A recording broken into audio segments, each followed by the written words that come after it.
Hi, this is Bridget with Life on Spectrum, and we're continuing our conversation about IEPs.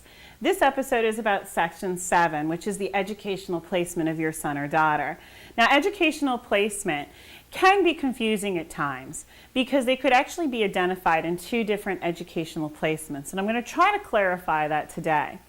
First off, and what is most important, is there's two sections in this area where they actually have to do a written statement. The first one is explaining how much time they're in a regular educational classroom, not curriculum, but classroom. This is what we call least restrictive environment.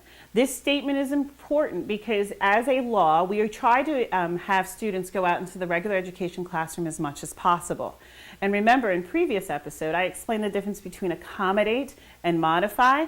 Regular education classroom, they could be in that classroom and may not understand the curriculum, but they're actually in there for social reasons, or they're in there for other reasons. That would be actually mainstreaming them or putting them in a regular education classroom.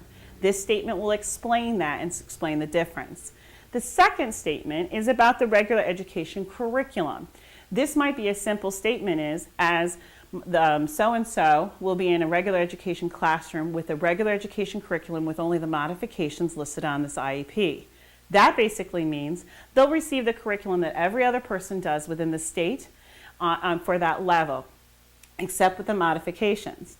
However, if your son or daughter needs more, then this is where a statement needs to be added.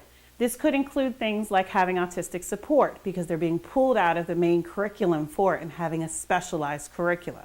Now, please don't be embarrassed by this and don't feel like you're being judged by it.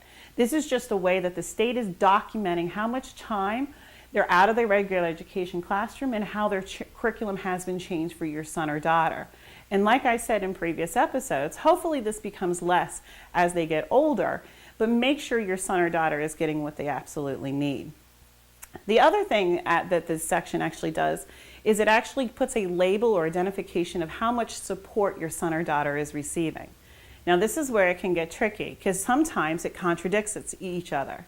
For instance, if your son or daughter is mainstreamed in basically all the regular education classrooms, that would be considered itinerant. And the reason it's called itinerant is the amount of time that they're within the classroom. The second type is supplemental, which means about half the day or a little bit more, they're within a special education, and then the other half they're in regular education. And then there's full-time. Full-time students only have to be in the special education classroom around 80% of the time. So even if they're pushed out for a couple of classes or 20% of the time, they could still be considered full-time. What else is confusing is your son or daughter could be itinerant learning support, but also be itinerant autistic support and itinerant speech and language support, because every special service actually has to be identified as the amount of support. So for instance, your son or daughter could be in a life skills classroom. They could be considered a supplemental life skills support with itinerant autistic support. So once again, you're hearing these different words, but it's all about the state and the data. And it actually clarifies that in Section 8 and 9, so we'll get to that in a minute.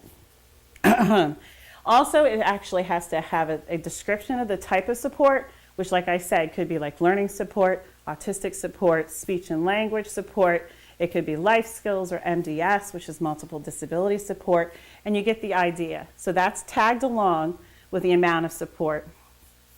Any other additional supports will be secondary, and so like I said, you may have 2 or 3 different educational placements for your son or daughter. The first and primary one is usually what the state goes by, and then they add up hours and time from there. This is also the reason this is important is for billing, and that's for medical access billing, and that we'll get to in the next section. So this is Bridget with Life on Spectrum. Thanks for watching that episode, and make sure you come back and join us again for upcoming videos. They'll be uploaded almost on a daily basis. Also, if you really enjoyed us, like us below, or even leave a comment for us to respond back to. And if for all of you that are really involved in the Life on Spectrum, make sure you subscribe to our YouTube channel. We appreciate you. We hope that this is worthwhile for you, and we'll see you next time on Life on Spectrum.